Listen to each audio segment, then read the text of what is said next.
আপনার এই মন ভোলানোর কথা আপনি অন্যকে শোনাবেন, আমাকে না। আমি আর আপনাকে বিশ্বাস করি না। কথাটা বলে বেশ জোরেই আয়াসকে ধাক্কা মারতেই আয়াস খানিকটা দূরে ছিটকে গেল। তাল সামলে নিয়ে আয়াস নূরের দিকে তাকিয়ে বলল, মানুষকে বোকা বানানো অনেক সহজ জানো তো আফু সোনা। কথাটা শোনামাত্রই নূর হুঙ্কার ছাড়ল, খবরদার আপনার ওই মুখে আর আপনার আফু সোনা ডাক আমি শুনতে চাই না। ঘৃণা এসে গেছে নামটার ওপর আমার। অন্যকে ভালোবেসে দেওয়া নাম আমি দয়া হিসাবে চাই না। কথাটা বলে নূর চলে যেতে নিলেই আয়াস পিছন থেকে হাত ধরে নূরকে নিজের কাছে টেনে নিল। তারপর নূরের দুই হাত বন্দি করে নূরকে ধরে বলল, কোথায় যাচ্ছ আফু সোনা? পুরোটা না শুনেই চলে যাবে? নূর দাঁড়িয়ে থেকে থমকে গেল। এক প্রকার রাগে ফোঁসফোঁস করতে লাগল, সোনার মতো ইচ্ছা বা মন মানসিকতা কোনোটাই কি আর আছে? নূর হাত ছাড়ানোর চেষ্টা করল, তবুও সফল হল না।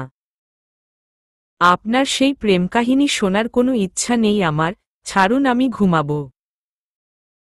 আয়াস নূরকে এবার কোলে তুলে নিয়ে সোফাতে বসল। নূরকে ঝাপটে ধরে আছে, ছাড়বে না কোনো মতেই। নূর ঝাপটাঝাপটি করতে করতে বলল, ছাড়বেন নাকি আমি চিৎকার করে এবার লোক জড়ো করব এই মাঝরাতে? কোনটা করব বলুন? আয়াস নূরের কথার পরোয়া না করেই বলল, আমি এতক্ষণ ধরে যা বলেছি সব মিথ্যা বলেছি। আসলে আমি একটা এক্সপেরিমেন্ট করছিলাম যে কত সহজভাবে কিছু বললে একটা মানুষকে বোকা বানানো যায়।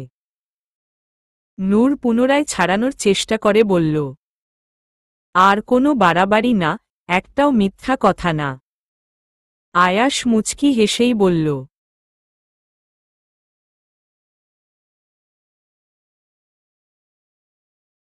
এরিনা নামে কেউ কখনো আমার জীবনে ছিল না, আর না ছিল আফু সোনা বলে কেউ।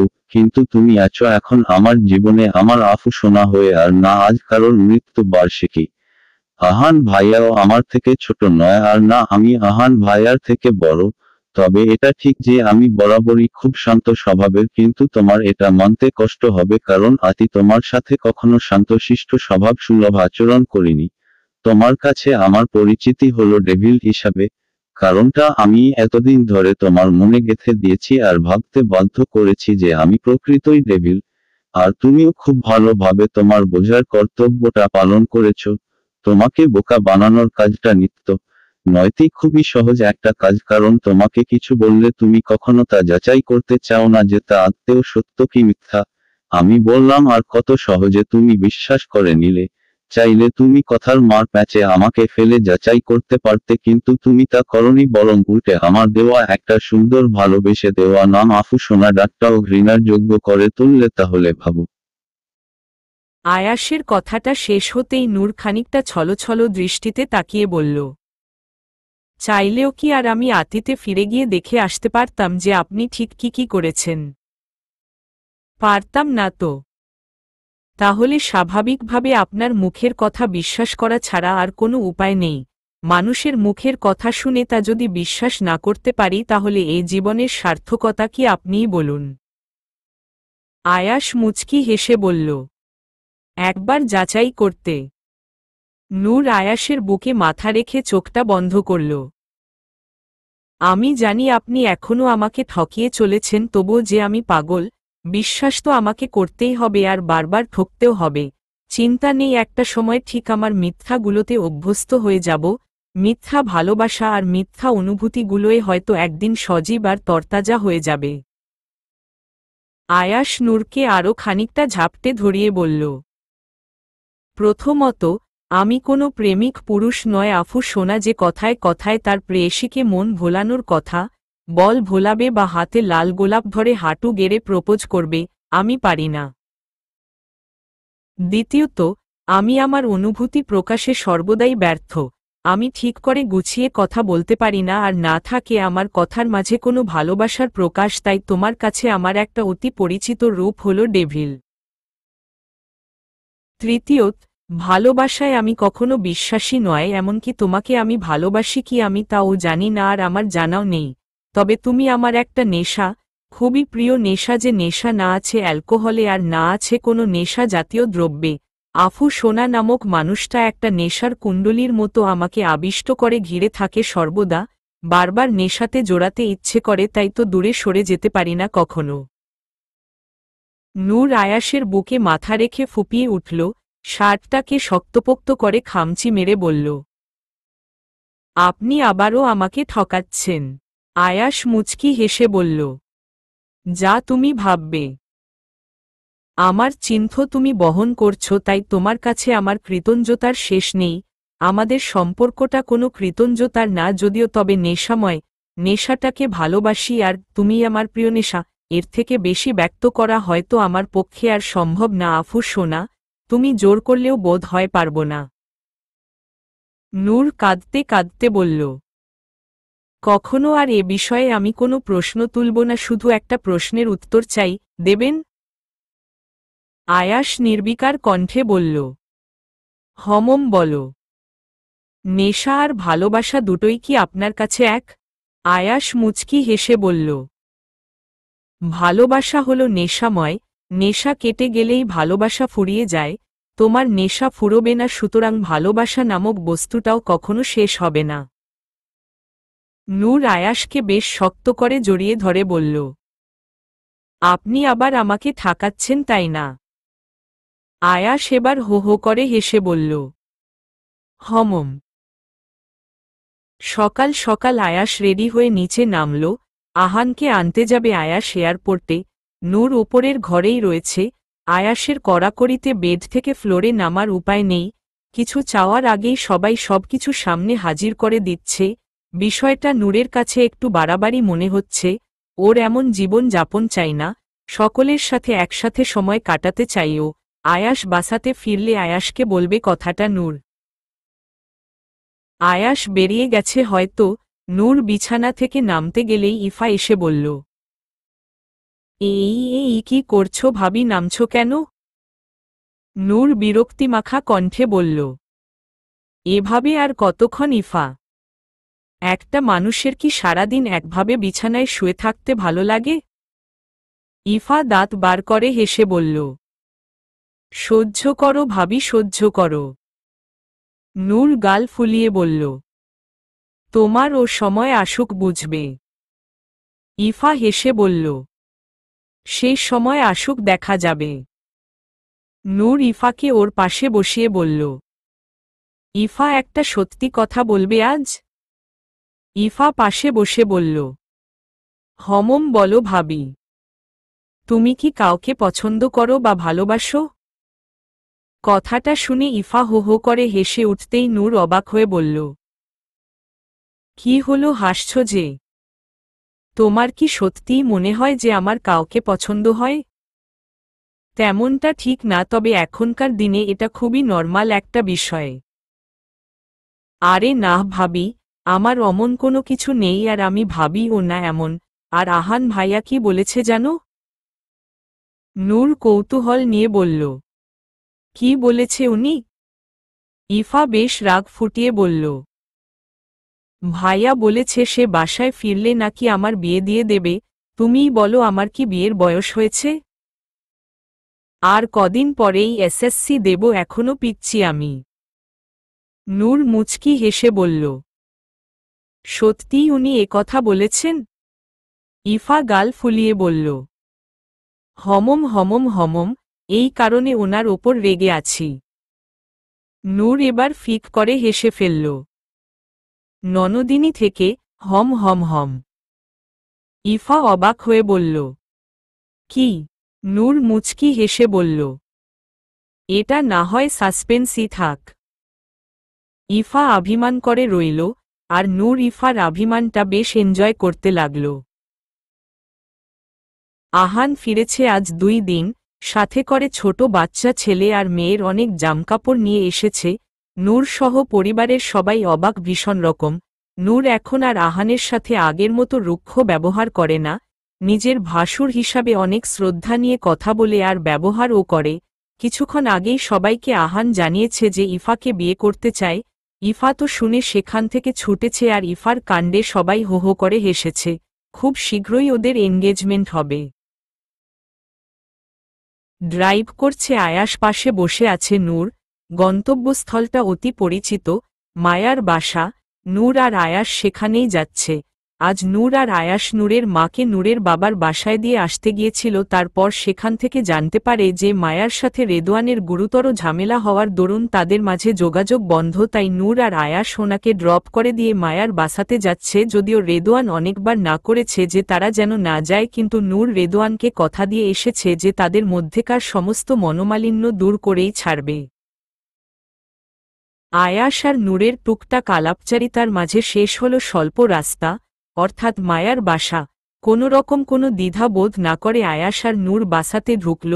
কলিং বেল বাজাতেই প্রায় 1 মিনিট পর মায়া দরজা খুলল। দরজায় আয়াস আর নূরকে দেখে অবাক হল বড্ড, খানিকটা ইতস্তত কণ্ঠে প্রশ্ন করে উঠল, তোমরা?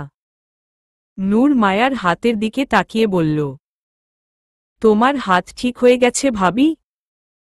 মায়া মাথা নাড়িয়ে বলল, হমম, আসো, ভিতরে এসে বসো। নূর আর আয়াস ভিতরে ঢুকল। সোফাতে বসে আয়াস প্রশ্ন করে উঠল, আন্টিকে কোথাও দেখছি না যে, উনি কি বাসাতে নেই?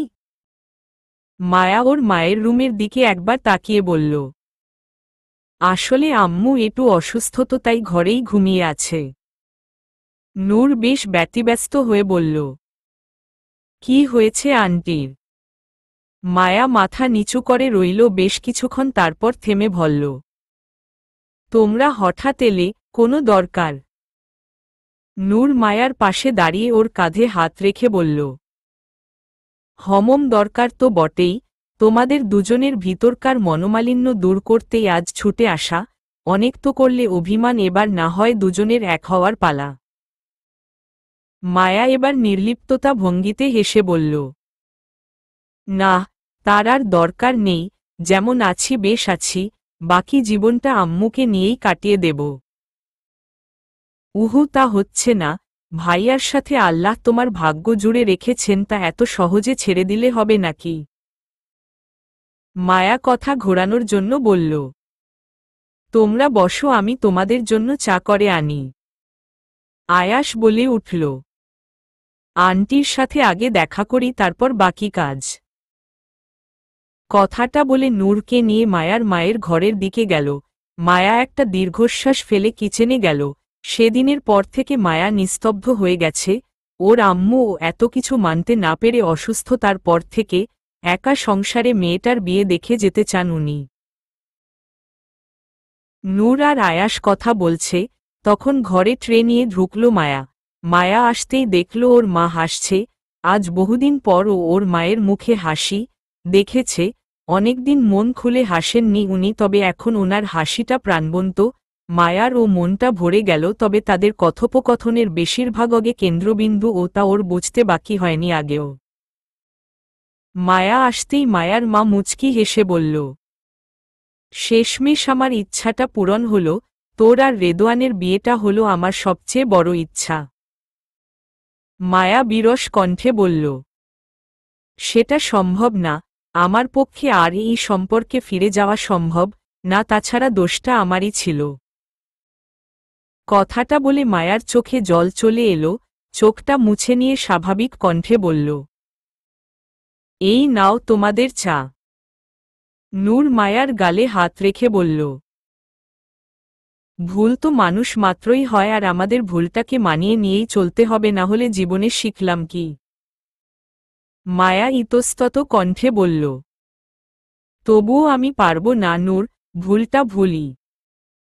নূর এবার মায়ার মায়ের দিকে তাকিয়ে বলল, আন্টি আপনি ভাবিকে বোঝান, আর এটাও বলে দিন তাকে যে আর কিছুদিনের মধ্যেই তার আর আমার ভাইয়ার এনগেজমেন্ট, আর খুব তাড়াতাড়ি বিয়ে। মায়া এবার ফুপিয়ে কেঁদে উঠে বলল, আমি পারব না নূর, আমায় জোর করো না। নূর মায়াকে জড়িয়ে বলল, ইচ্ছা থাকলে উপায় হয়, তোমার বেলা তা হবে না কেন? আলবাত হবে। ভাইয়ার ও সাহস কি করে হয় তোমাকে বকার? আমি ওকে বকে দেব। খুব তাড়াতাড়ি ও তোমার কাছে আসবে দেখা করতে।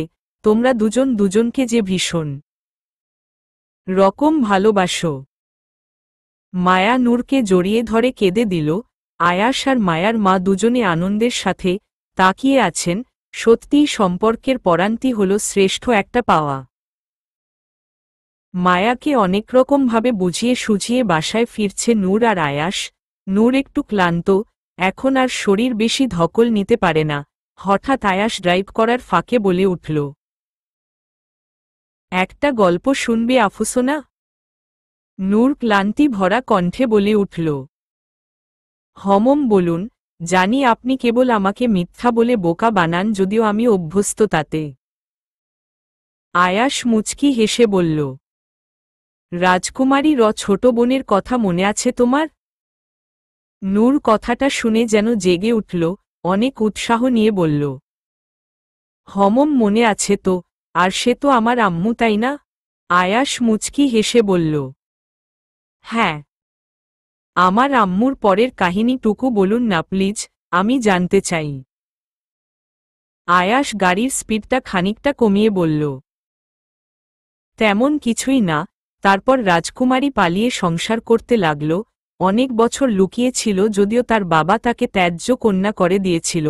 তারপর সেই রাজকুমারীর ছোট বোন একদিন আবার রাজপ্রাসাদে ফিরে যায়। নূর উৎসাহ নিয়ে বলল, কেন? নিজের অধিকার ফিরে পাওয়ার জন্য। তারপর ও পায়নি নিশ্চয়ই? না। তারপর কি হলো? তারপর আর কিছুই হলো না।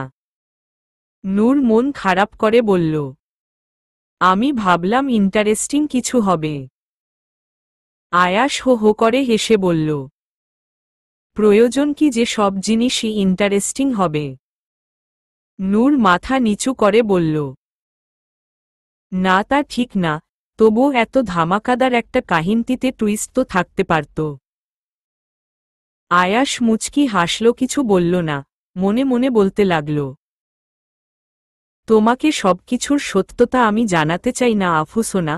আমি কখনোই চাই না তোমার ভালোবাসার মানুষগুলো তোমার থেকে দূরে সরে যাক। আমি বুঝি কাছের মানুষ ছেড়ে যাওয়ার কষ্টটা, যদিও তুমিও খানিকটা অনুভব করতে পারো। থাক না তোমার কাছে তোমার মা এবং তোমার বাবার অতীতটা লুকিয়ে, সবকিছু না হয় নাই বা জানলে। কথাটা বলে আয়াস ড্রাইভে মনোযোগ দিল। ক্ষমা চাইছ কেন আজ তুমি আমার কাছে? আদতেও কি তুমি অনুতপ্ত নাকি আবার ছলনা করছো, কোনটা ঠিক বলতে পারো? আরাফাত সাহেব অনুতপ্ত হওয়ার সুরে বললেন, যা খুশি বলবে বলো, কিন্তু আজ আমি কোনো অভিযোগ করব না, কারণ আমি জানি যে দোষটা আমারই ছিল। নূরের মা বেশ কড়া কণ্ঠে বললেন, সেদিন যদি তুমি এই লোভ না করতে তাহলে আজ এই দুর্দশা কিছুই হতো না। না আমার আপু হারিয়ে যেত, আর না আমি আমার সন্তানের থেকে দূরে সরে যেতাম। তুমি তো জানো যে তখন আমার টাকার প্রয়োজন ছিল। নূরের মা ওনাকে থামিয়ে বললেন,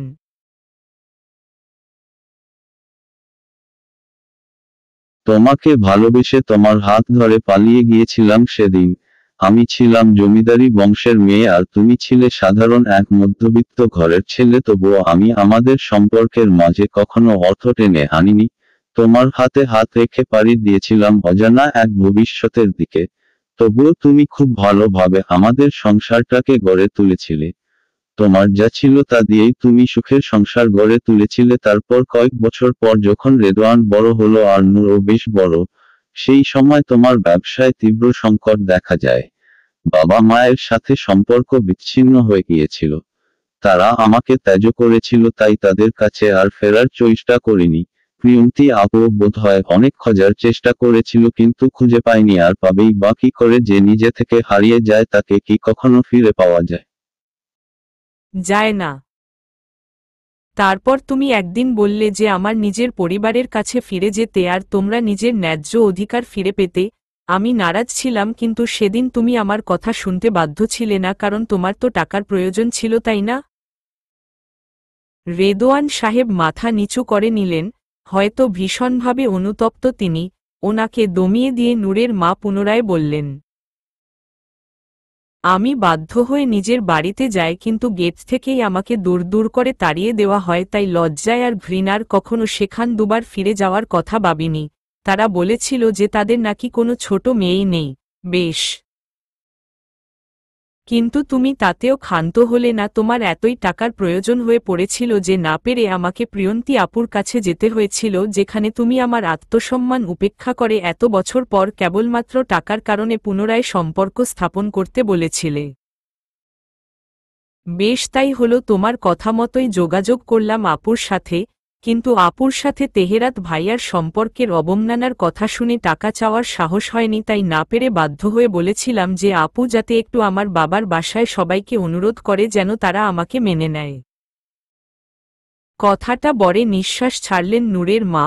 আরাফাত সাহেব ও নিস্তব্ধ হয়ে বসে আছে, আজ আর বলার মতো মুখ নেই।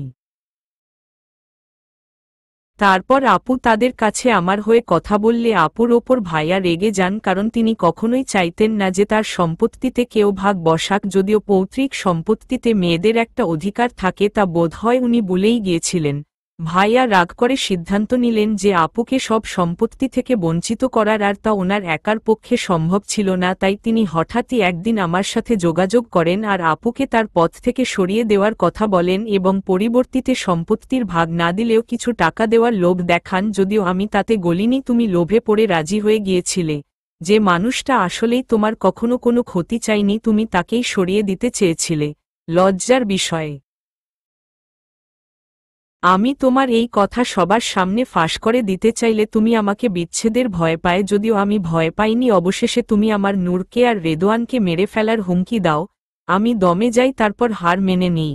আপু ডায়েরি লিখতেন, সেখানে তিনি তার নিখোঁজ হওয়ার খানিকটা হলেও ভবিষ্যৎ বাণী করেছিলেন। তা তিনি তার ডায়েরিতে লিখেছিলেন, আর সেটা কোনোভাবেই আয়াস হাতে পায়। তারপর আমাকে নিখোঁজ হতে হয় আয়াসের কাছে। আয়াস আমাকে কখনো কোনো অসুবিধা রাখেনি, ওকে আমি নিজের ছেলের মতোই ভালোবাসি। আরাফাত সাহেব প্রশ্ন করে উঠলেন, তাতে আয়াসের স্বার্থ কি ছিল? স্বার্থ খুবই সহজ, তার মাকে খুঁজে বার করা। এখন যদি প্রশ্ন করো যে এত বছর অপেক্ষা করেছে কেন, তাহলে তার উত্তরও আমার কাছে আছে। কি? আয়াসের এক্সপেরিমেন্টের জন্য। আয়াস এমন একটা জিনিস আবিষ্কার করতে চাইত যাতে মানুষের যৌবনের সৌন্দর্যটা সবসময় ধরে রাখা যায়, আর তাতে মানুষের বয়স বাড়লেও শরীরে যেন বয়স বাড়ার কোনো চিহ্ন না আসে। আর আয়াস বানিয়েছেও, আর এর জন্য ও পাবে কোটি কোটি টাকা। তোমার টাকা লাগলে তুমি তাকে বলতে পারো, সে তোমার মুখে টাকা ছুঁড়ে মারবে। কথাটা বলে নূরের মা উঠে গিয়ে জানালার পাশে দাঁড়ালেন। আরাফাত সাহেব বললেন, আর একটা প্রশ্ন করব?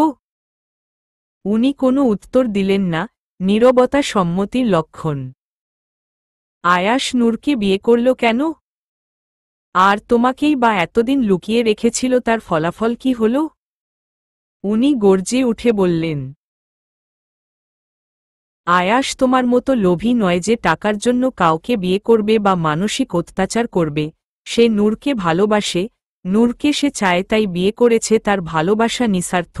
আয়াস আমাকে মারার অভিনয়ও করেছিল, কারণ শুক্রপক্ষ জানতে পেরেছিল যে আমি এখনো বেঁচে আছি, তাই তারা মারতে চেয়েছিল। তাই আয়াস আমাকে মাঝরাতে রাস্তার মাঝে গুলি মারার জন্য বন্দুক তাক করে। আর আমি যদি আয়াসকে সব সত্যি কথা বলে দিই, সেই কারণে পিছন থেকে ভাইয়ার পাঠানো একজন আমাকে গুলি মারে, যাতে আয়াস কখনো তার মায়ের হদিশ না পায়। কারণ ভাইয়ার ধারণা ছিল যে আমি এতদিন নিজেই লুকিয়েছিলাম, আর আয়াস আমাকে হাতে নাতে ধরে ফেলেছে।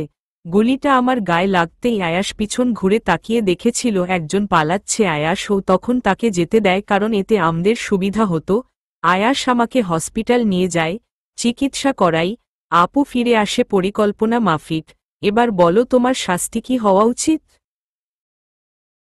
আরাফাত সাহেব ধপ করে বিছানায় বসে পড়লেন। ওনার একটু টাকার প্রয়োজনের খাতিরে এত কিছু হতে পারে তা উনি ধারণাতেও আনেননি। বুকের ভিতর হালকা চিনচিন ব্যথা অনুভব করছেন, ব্যথাটা বাড়ছে। নূরের মা চোখের জল মুছে বাইরের দিকে তাকিয়ে রইলেন। হঠাৎ পিছন থেকে আহ করে শব্দ আসতেই ঘুরে দেখলেন আরাফাত সাহেব বুকের ব্যথায় কাতরাচ্ছেন। উনি দৌড়ে ছুটে গেলেন। আজ 1 সপ্তাহ হয়ে গেল আরাফাত সাহেব হসপিটালে রয়েছেন। আজকে তিনি রিলিজ পাবেন। এই কদিনে অনেকজন হসপিটালে তার সাথে দেখা করতে গিয়েছিলেন। নূরের মা, তিনি সবসময় ওনার খেয়াল রাখতেন। উনি হার্ট অ্যাটাক করেছিলেন, তাই ডক্টর বলেছেন যেন তার ঠিকমতো খেয়াল রাখা হয় এবং সময়মতো ওষুধ নিতে এবং দুশ্চিন্তা না করতে। অতীতে আরাফাত সাহেবের সমস্ত কর্মকাণ্ড, তাছাড়া আয়াসের মায়ের নিখোঁজ হওয়ার পিছনে আসল কারণ, এই সব কিছুই নূরের কাছে অজানা। কারণ আয়াস নূরকে কিছু বলেনি আর কখনো বলতেও চায় না। তার কারণ আয়াস চায় না যে নূরের চোখে তার বাবা নিচে নেমে যায়, তাহলে নূর তার বাবাকে কাছে পেয়েও তার থেকে অনেকটা দূরে সরে যাবে। মায়া আর রেদোয়ানও এসেছেন, ওদের মাঝে আপাতত সব ভুল বোঝাবুঝি দূর হয়েছে। নূর আজকে আর হসপিটালে আসেনি। আয়াস ওকে আসতে দেয়নি, কারণ এতটা রাস্তা জার্নি করলে নূর অসুস্থ হয়ে পড়বে। আরাফাত সাহেব কথা বলছেন না, ডক্টর ওনাকে বেশি কথা বলতে বারণ করেছেন। বিছানায় বসে নূর ছটফট করছে, মনের মাঝে অস্বস্তি কাজ করছে। না পেরে আয়াসকে কল করল। হ্যালো বাবার ছুটি হয়েছে? আয়াস মৃদু কণ্ঠে বলল। হমম, ছুটি হয়েছে। এখন কেমন আছে? আপাতত সুস্থ আছে, কিন্তু কথা বলছেন না। ডক্টর বারণ করেছে ওনাকে বেশি কথা না বলতে। সাবধানে ফিরবেন। হমম। কথাটা বলে নূর কলটা কাটতেই যাবে, তখন আয়াস বলে উঠল, আফু সোনা। নূর মুচকি হেসে বলল, হমম বলুন। আয়াস বেশ কিছুক্ষণ থেমে বলল, কিছু খাবে? নূর ফিক করে হেসে বলল, আপনি কি করে বুঝলেন? বুঝতে হয়, কি খাবে বলো? আসার সময় একটু আইসক্রিম আর চকলেট নিয়ে আসবেন। আয়াস কিছু না বলে মুচকি হেসে কলটা কেটে দিল। নূর বালিশে মাথা দিয়ে দীর্ঘশ্বাস ফেলল। সময়ের পরিবর্তনের সাথে সাথে আয়াসের স্বভাব আর ব্যবহারগুলোও যেন ভীষণভাবে পাল্টে গেছে। আয়াস এখন ওর আগের মতো ডেভিলগিরি করে না, আর না নূরের ওপর কোনো জুলুম করে, বরং নূরের প্রতি কেয়ারনেসটা দ্বিগুণ হয়েছে এই কদিনে। কত কিছু ভাবতে ভাবতে নূর ঘুমিয়ে পড়ল, কখন খেয়ালই নেই। ইফার মা ওরফে আয়াসের খালমনি খানিকটা চাপা স্বরে প্রশ্ন করে উঠলেন, আয়াস বাবা, নূর কি সবকিছু জানে? আয়াস ফোনের দিকে তাকিয়ে বলল, ঠিক কোনো কথাটা খালামনি। এই যে কি কারণে এত সবকিছু হয়েছে, আর তাতে ওর বাবার ভূমিকা ঠিক কতটা, এই সব বিষয়ে। আয়াস ফোনটা পকেটে রেখে বলল, না, আমি ওকে এসব কিছুই জানাইনি, কারণ এসব ওকে জানালে ও কষ্ট পাবে। তাছাড়া আমি মনে করি মানুষকে শোধরানোর একটা সুযোগ দেওয়া উচিত, তাই আরাফাত আঙ্কেলেরও একটা সুযোগ পাওয়া উচিত। আর আমার যতদূর মনে হয় যে উনি শিক্ষা পেয়েছেন আর শুধরেও গেছেন। উনি একটু স্বস্তির নিঃশ্বাস ফেলে বলল, হ্যাঁ রে, নূরকে তোর ল্যাবের কথা বলেছিস এখনো? আয়াস হো হো করে হাসতে হাসতে বলল, আমকে কিছু বলতে হয়নি, সে নিজেই ঠিক খুঁজে নিয়েছে। উনিও বেশ কৌতূহল নিয়ে বললেন, কিভাবে? আয়াস বলতে শুরু করল, সেদিন কোনোভাবে আয়াস ওয়াশরুমের ট্যাপ কলটা ও টানতেই খুলে পড়ে গিয়েছিল, আর ওখানেই তো আমি চাবি রাখার জায়গা করেছিলাম, তা তুমি জানো। আফুসোনা ঠিক কোনোভাবে সেটা দিয়ে লক খুলে আমার ল্যাব অবধি চলে আসে। আমি তখন ল্যাবেই ছিলাম, আর নূরের মা মানে আমার খালামনি, তিনিও সেখানেই ছিলেন, কারণ আমি একটা এক্সপেরিমেন্ট করছিলাম আর তাতে তিনি আমাকে সাহায্য করছিলেন। উনি আগ্রহ নিয়ে বললেন, আপু তোকে আবার কি সাহায্য করছিল? তুমি তো জানো যে একবার ইফা আর নূর পার্কে গিয়েছিল আমার সাথে, তখন কেউ ওকে দোলনা থেকে ধাক্কা মেরে ফেলার চেষ্টা করে, তাকেই চেনার চেষ্টা করছিলাম। উনি অবাক হয়ে বললেন, কে সে? কে এত বড় ক্ষতি করার চেষ্টা করেছিল? আয়াস বেশ গম্ভীর স্বরে বলল, মামা। মামা ওর ক্ষতি করার চেষ্টা করেছিল, আর তার জন্য উনি একজনকে পাঠিয়েছিলেন, যিনি জমিদার বাড়িরই একজন, তবে বেশ দূর সম্পর্কের।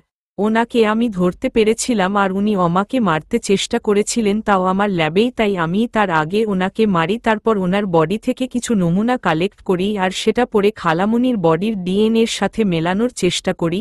আর সৌভাগ্যবশত মিলেও যাও, যার থেকে প্রমাণিত হয় তারা একই বংশের। কে সে? আর তার বা স্বার্থ কি? আমি এই কথাটা এখনো খালামনিকে বলিনি, কথাটা নিজের মাঝেই রেখেছি।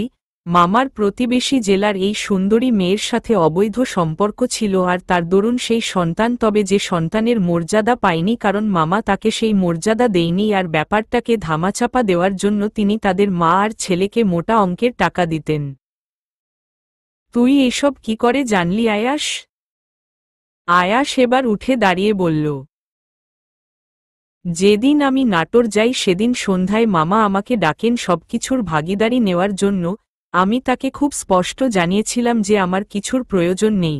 কথাটা বলে আমি সেখান থেকে বেরিয়ে গিয়েছিলাম। তারপর জমিদার বাড়ির বাইরে এসেছিলাম কারণ মামা ওপর রাগ হচ্ছিল ভীষণ।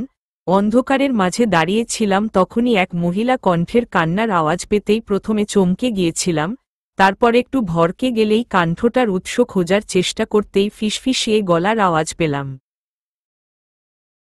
উনি আমাকে সেই প্রথম থেকেই ধোঁকা দিয়ে আসছেন। আমি বুঝতে পারিনি। প্রথমে তো আমার সন্তান আর আমার কোনো পরিচয় দেইনি, তার ওপর এই কয়েক মাস হলো সব যোগাযোগ একেবারের জন্য বাচ্ছিন্ন করেছেন। কাকে যেন খুন করার জন্য আমার ছেলেটাকে পাঠিয়েছিল, এখন আমার ছেলেও ফেরেনি। ছেলেটা বেঁচে আছে কি মরে গেছে তাও জানি না। আমার ছেলের কিছু হলে আমি ওনাকে ছাড়ব না, এটা ওনাকে বলে দেবেন।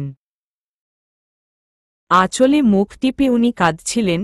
কাকে কথাগুলো বলছিলেন প্রথমে বুঝতে না পারলেও পরে বুঝলাম যে বাড়ির দারোয়ানের সাথে কথা বলছেন।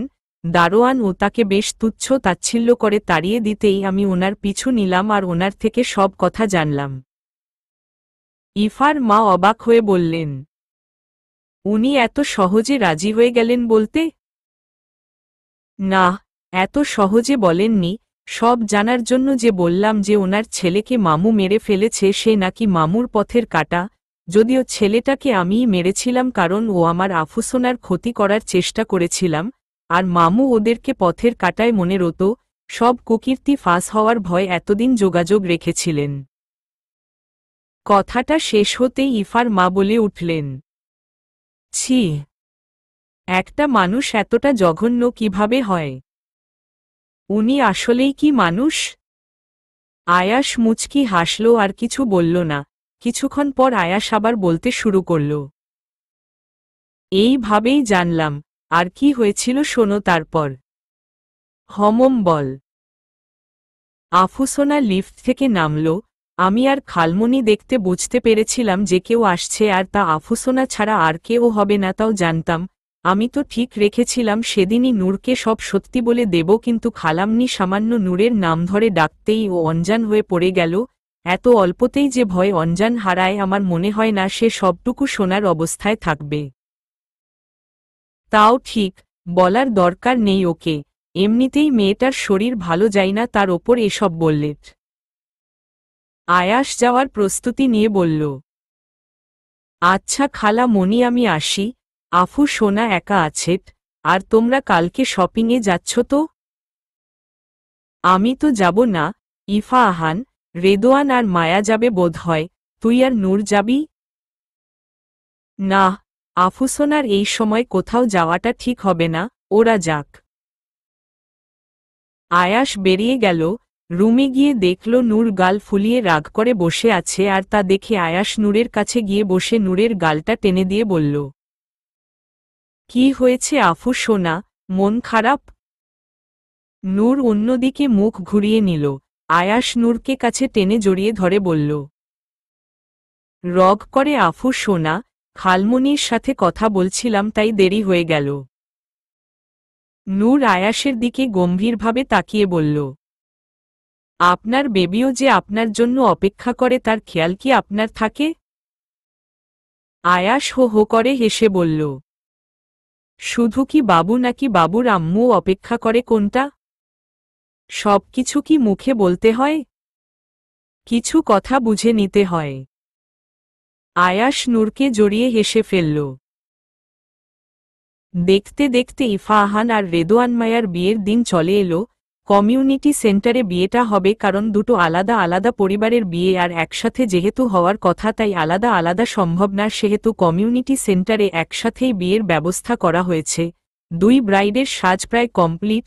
নূর মায়া আর ইফার সাথেই বসেছিল এতক্ষণ কারণ ইফা বড্ড নার্ভাস। আয়াসের জন্য বাধ্য হয়ে নূরকে উঠে চলে আসতে হয়েছে। কিছুক্ষণ আগের কথা। নূর রেডি হয়ে ইফা আর মায়ার কাছে যেতে গেলেই পিছন থেকে আয়াস ডেকে উঠল, আফুসোনা। নূর ঠোঁট চেপে মুচকি হেসে আয়াসের দিকে স্বাভাবিকভাবে ফিরে বলল, হমম বলুন। আয়াস নূরের মাথা থেকে পা অবধি ভালোভাবে পর্যবেক্ষণ করে বলল, সুন্দর লাগছে। নূর ভ্রু কুঁচকে বলল, শুধু সুন্দর? আরও কিছু যে বলা যায় তা কি আপনার জানা আছে? আসলে পৃথিবীর সায়েন্টিস্ট প্রজাতির মানুষদের থেকে এসব আশা করাই বৃথা। কথাটা বলে মুখ ঘুরিয়ে চলে আসতে গেলেই আয়াস খানিকটা ছুটে এসে নূরকে আটকে বলল, আফুসোনা শোনো, রাগ করো না। নূর মুখ টিপে হাসছে, তবুও আয়াসের সামনে রাগী রাগী ভাব নিয়ে বলল, কি হয়েছে কি? এখন কি সরি বলবেন? বললেও কিন্তু আপনার সরি গ্র্যান্টেড হবে না বলে রাখলাম। আয়াস নির্বিকার ভঙ্গিতে বলল, টানা 2 ঘন্টা ধরে নাকানি চুবানি খেয়ে আমি তো তোমাকে সাজিয়ে দিলাম, আর আমি যদি বড় মুখ হরে কবি সাহিত্যিকদের মতো করে ইহা বড় একটা কমপ্লিমেন্ট দিতাম তাহলে তুমি বলতে যে আমি তোমাকে সাজিয়ে দিয়েছি বলে নিজে ক্রেডিট পেতে চাইছি তাই হালকার ওপর দিয়ে একটু বলে দিলাম, কিন্তু তাতেও তুমি আমাকে অত কিছু শুনিয়ে দিলে, তাহলে বলো আমি কি অরি এখন?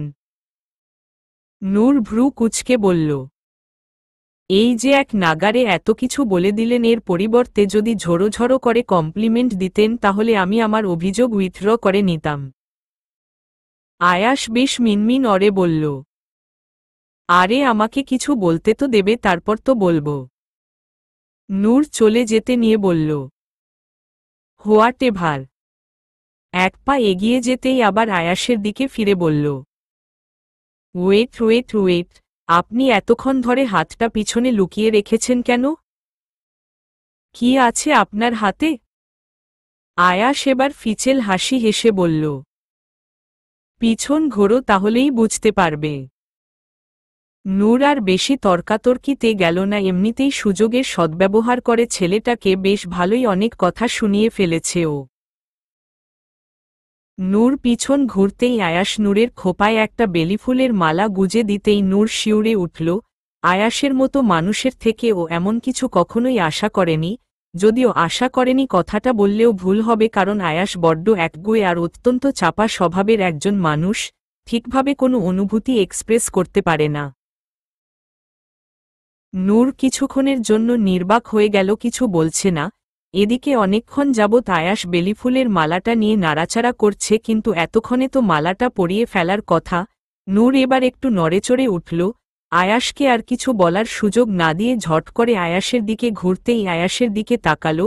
আয়াসের কপালে বিন্দু বিন্দু ঘাম আর ঠোঁট চেপে মুখের এক করুণ অবস্থা বানিয়ে রেখেছে। নূর বেশ কিছুক্ষণ আয়াসের দিকে তাকিয়ে ফিক করে হেসে ফেলল। আয়াস এবার বেশ ঘাবড়ে গেল আর নড়েচড়ে উঠল। পাঞ্জাবির কলারটা ঠিক করে নূরকে একটু কড়া কণ্ঠে প্রশ্ন করে উঠল, কি হলো, হাসছ কেন এভাবে? নূর হাসতে হাসতেই বলল, হাসব না তো কি করব, আপনি মুখের যা করুণ অবস্থা করে রেখেছেন তাতে তো হাসি আটকানো অসম্ভব। আয়াস এবার রাগী রাগী ভাব নিয়ে বলল, তাই বলে তুমি হাসবে আফুসোনা? এটা কি ঠিক? কোথায় তুমি আমাকে হেল্প করবে তা না, কত কষ্ট করে গুলশান 1 থেকে ফুলটা নিয়ে এলাম, কত ফাস্ট ড্রাইভ করে, আর তুমি ধ্যাত। কথাটা বলে আয়াস বিরক্ত হয়ে চলে যেতে নিলেই নূর আয়াসের হাত ধরে থামিয়ে নিল। আয়াস বিরক্ত হয়ে বলল, হাত ছাড় আফুসোনা। নূর এবার আয়াসের সামনে গিয়ে মুচকি হেসে বলল, এত সহজে হার মানলে হবে জানাবো। সরে তো একসাথে পথ চলা শুরু, একে অপরের পরিপূরক হতে হবে, তবেই না জীবনটা আর সম্পর্কটা সুন্দর আর রঙিন হবে। আয়াসের মুখের বিরক্তিভাবটা কেটে গেল। বেশ স্বাভাবিক কণ্ঠে বলল। কি করতে হবে বলো? হমম। নূর এবার পিছন ঘুরে বলল। কিছুক্ষণ আগে মাথায় যে অগোছালো খোপাটা করে দিলেন তার ওপর মালাটা সোজা করে রাখুন। আয়াস নূরের কথা শুনে খানিকটা মুচকি হাসল। তারপর মালাটা খোপার সাথে ভালোভাবে জড়াবেন, ফিতেটা বাদে, কারণ ফিতে দিয়ে বাঁধতে হবে। নূরের কথা মতো আয়াস তাই করল। তারপর ফুলটা জড়ানো কমপ্লিট? মম।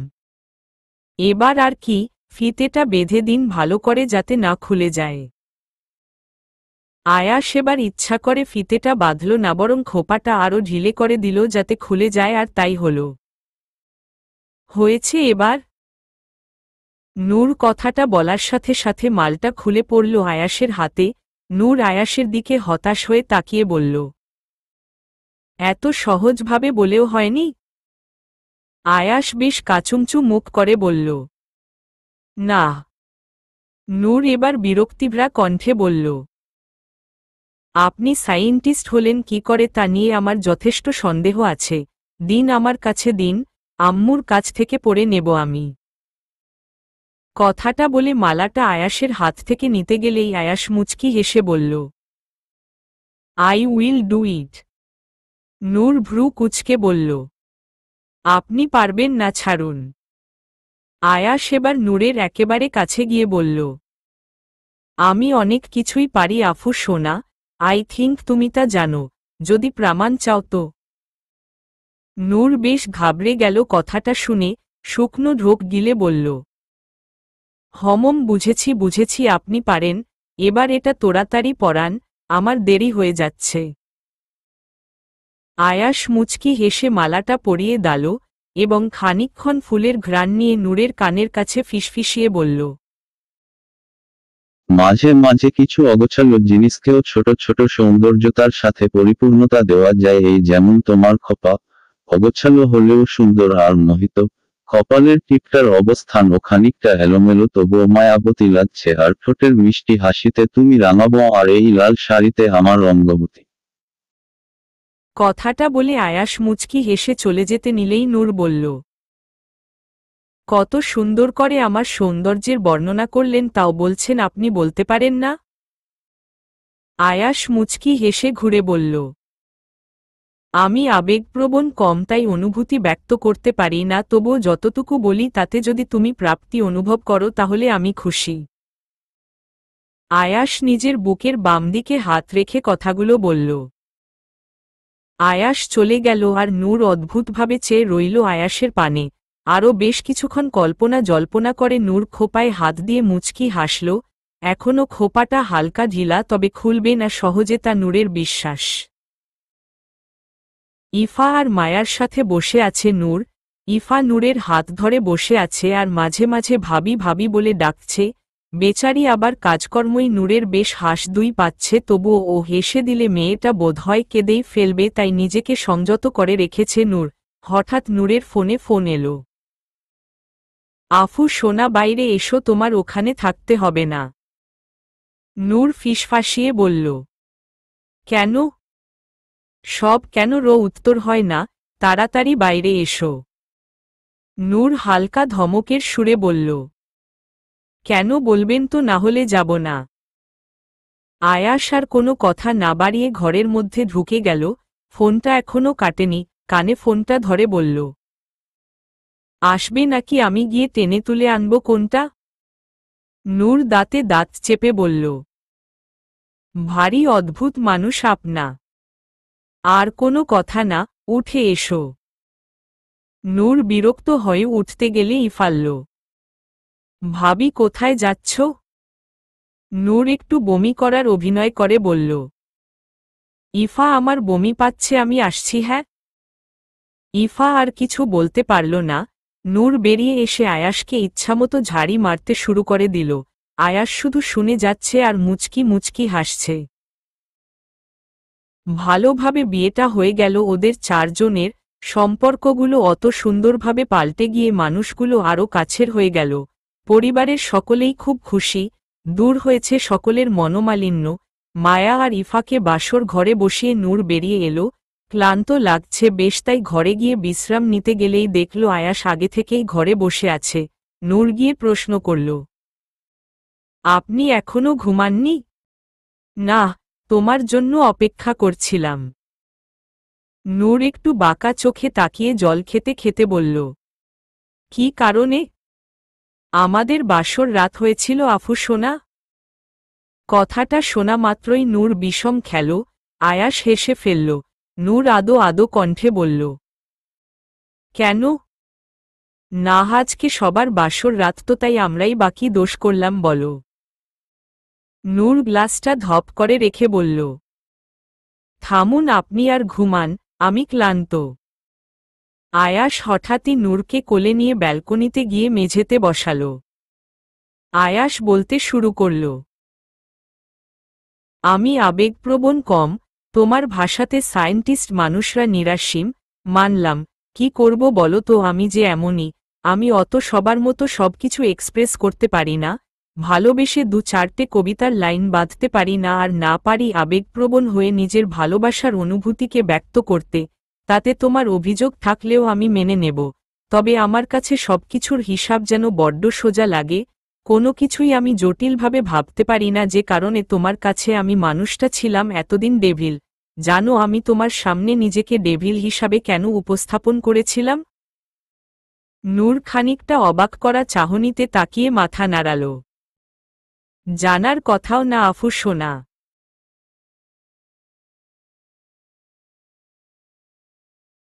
আমি তোমাকে চিনতাম অনেক বছর ধরে, কিন্তু তুমি আমাকে চিনছে না। গোপনে তোমাকে লক্ষ্য করতাম, তবে তা ভালোবাসা নাকি অন্য কিছু তা জানার চেষ্টা করিনি কখনো। না ছিল তোমার প্রতি কোনো অধিকার বোধ, আর না ছিল কোনো আকাঙ্ক্ষা। আমি মনে করি ভালোবাসার কথা ব্যক্ত করলেই বুঝি ভালোবাসা ফুরিয়ে যায়। জানি না তার সত্যতা ঠিক কতখানি, তবুও আমি মানি। কিন্তু আমি যখন থেকে তোমাকে আমার নিজের করে নিলাম, তখন ভয় হতো এই যদি তুমি হারিয়ে যাও, তখন একটা অধিকারবোধ জন্মালো। আমি ভাবি যে ভালোবেসে কাউকে ছেড়ে চলে যাওয়াটা সহজ, কিন্তু ঘৃণার খাতিরে ছেড়ে চলে যাওয়াটা কঠিন। ঘৃণার দরুন মানুষ প্রতিশোধ নেওয়ার জন্য জাগ্রত হয়, তাই আমিও ভাবতাম তুমিও আমাকে ঘৃণা করে আমাকে বদলানোর জন্য আমার কাছেই থেকে যাবে, দূরে সরে যাবে না, আর তার একমাত্র উপায় হলো আমার ডেভিলনেস। তবে তুমি যে এত তাড়াতাড়ি আমাকে ভালোবেসে ফেলবে আমি ভাবিনি। নূর ছলছল চোখে আয়াসের দিকে তাকিয়ে আছে। আয়াস সামনের দিকে একভাবে তাকিয়ে আছে। নূরের মাথাটা ও হাত দিয়ে টেনে নিজের কাঁধে রেখে বলল, ভালোবাসি কি জানি না, তবে তুমি আমার প্রিয় নেশা, যে নেশাতে আমি আচ্ছন্ন। নূর চোখ বন্ধ করল। দক্ষিণা বাতাস বইছে, বেলি ফুলের হালকা মাদকতায় পরিবেশটা আরও নম্র হয়ে উঠেছে, আর পরিবেশ থেকে একটাই ডাক ভেসে আসছে, ভালোবাসি। 5 বছর পর। বাবা, তুমি এটা কি করছো? আদো আদো কণ্ঠে জিজ্ঞাসা করে উঠল আয়াস আর নূরের মেয়ে মেহু। আয়াস মেহুকে কোলে বসিয়ে বলল, এটা একটা মডেল মাম্মাম। কিসের মডেল? Quantum model. দূর থেকে নূর আর ইফা কিচেন থেকে দেখছে। দুজনেই মুচকি হাসছে। পাশ থেকে ইফার ছেলে বলে উঠল, মেহু আমার চাচ্চুর কোল থেকে নাম। মেহু মুখ ভাঙচিয়ে বলল, এটা আমার পাপাহু। আয়াস ইফার ছেলে মিছিলকে কোলে তুলে নিল। দুজনে দুই দিকে বসে আছে আর দুজনেই আঙুল উঁচিয়ে ঝগড়া করছে। মিছিল মেহুর থেকে 5 মাসের ছোট। ইফার সাথে ঝগড়া করে ঠিকই, কিন্তু ইফাকে অন্য ছেলের সাথে খেলতে দেখলে সহ্য হয় না ওর। ইফার ব্যাপারে এখন থেকেই বড্ড কেয়ারিং। আয়াস দুজনকে থামিয়ে বলল, স্টপ স্টপ, তোমাদের দুজনের ঝগড়ার টপিকটা কি বলতে পারবে? মেহু কিছু বলতে যাবে তার আগে মিছাল বলল, আমি কি ঝগড়া করতে চাই চাচ্চু? আমি চাই না, কিন্তু মেহুর জন্য করতে হয়। ও কেন সবসময় আমার ছেলে ফ্রেন্ডগুলোর সাথে কথা বলবে বলো? আয়াস অবাক হয়ে বলল, তাহলে কি বলবে না? মেহু বলে উঠল, বেশ করব, বলবো। মেহু অন্যদিকে মুখ করে আছে, আয়াস মিছিলের দিকে তাকিয়ে ফিসবিসিয়ে বলল, ওকে ওকে। হঠাৎ মিছালের কি মনে হলো ও আয়াসের কোল থেকে নেমে গিয়ে মেহুর একগালে চুমু দিয়ে বলল, তোকে না আমার হেব্বি লাগে। কথাটা বলে মিছিল দৌড়ে পালালো, মেহু রেগে গিয়ে ও মিছালকে তাড়া করল। আয়াস সহ সবাই হাসতে লাগল। সমাপ্ত।